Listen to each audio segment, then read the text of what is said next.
স্ক্রিনে দেখতে পাচ্ছেন এটা হচ্ছে ভোটার তালিকা। এই ভোটার তালিকা কয়েকদিন আগে অনলাইনে প্রকাশিত হয়েছে। এসআইআর এর পর এটা হচ্ছে নতুন ভোটার লিস্ট। এই লিস্টে অনেকের নাম আছে, অনেকের নাম বাদ চলে গিয়েছে এবং অনেকের নামের পাশে আন্ডার এডুকেশন এরকম লেখা দেখাচ্ছে। তো এটা কি কারণে দেখাচ্ছে? যদি এই লেখাটা দেখায় তাহলে আপনি ভোট এবার দিতে পারবেন কি পারবেন না, অথবা ডিলেট হয়ে গেল কি না। তো এটা কি কারণে আছে বিস্তারিত জানতে ভিডিওটি সম্পূর্ণভাবে দেখতে থাকুন। আমাদের এই চ্যানেল থেকে অনলাইনে সব রকমের তথ্য সবার আগে দিয়ে থাকি। চ্যানেলটিকে সাবস্ক্রাইব করে পাশে থাকবেন যাতে ভিডিওগুলো সবার আগে আপনার কাছে পৌঁছে যায়। তো কয়েকদিন আগে নতুন ভোটার লিস্ট অনলাইনে প্রকাশিত হয়েছে। এসআইআরের পর এবার নতুন লিস্ট অনলাইনে প্রকাশিত হয়েছে। তো এই লিস্টে অনেকের নাম যাদের সবগুলো সঠিকভাবে চলে এসেছে এবং অনেকের নামের পাশে আন্ডার এডুকেশন এরকম লেখা দেখাচ্ছে। তো এটা কি কারণে দেখাচ্ছে? তো এটা দেখানোর কারণ হচ্ছে যাদের নামে কোনো সমস্যা ছিল, কোনো ভুলভাল মিসম্যাচ ছিল, তাদের বিডিও অফিসে হেয়ারিং করতে যেতে হয়েছিল।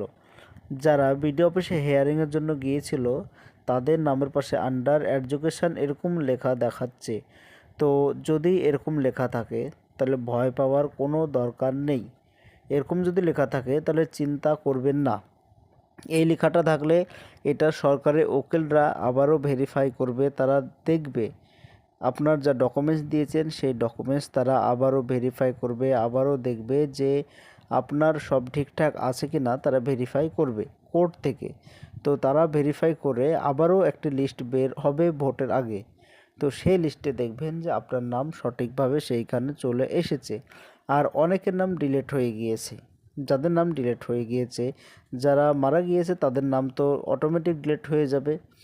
আর যাদের এমনিতে ডিলিট হয়ে গিয়েছে তারা একটু দেখবেন নামটা আছে কি নেই, ভালোভাবে মিলিয়ে দেখবেন।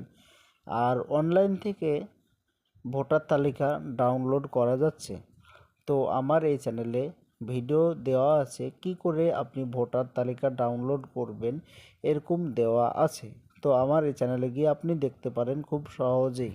আর যাদের নামের পাশে কোনো কিছু লেখা নেই, যাদের নাম ঠিকঠাক আছে, 2002 সালের নাম যা ছিল এখনও সেই নাম আছে, তাদের কোনো রকম সমস্যা হবে না। তাদের যখন ভোট হবে তারা ভোট দিতে পারবে। আর যাদের নামের পাশে সিল মারা আছে, আন্ডার এডুকেশন লেখা আছে, তারাও ভোট দিতে পারবে, কিন্তু তাদেরটা কোর্টে ভেরিফাই চলবে, উকিলরা ভেরিফাই করবে, তারা আবারও ডকুমেন্টস চাইবে। আমার এই চ্যানেল থেকে অনলাইনে সব রকমের তথ্য সবার আগে দিয়ে থাকি। চ্যানেলটিকে সাবস্ক্রাইব করে পাশে থাকবেন যাতে ভিডিওগুলো সবার আগে আপনার কাছে পৌঁছে যায়।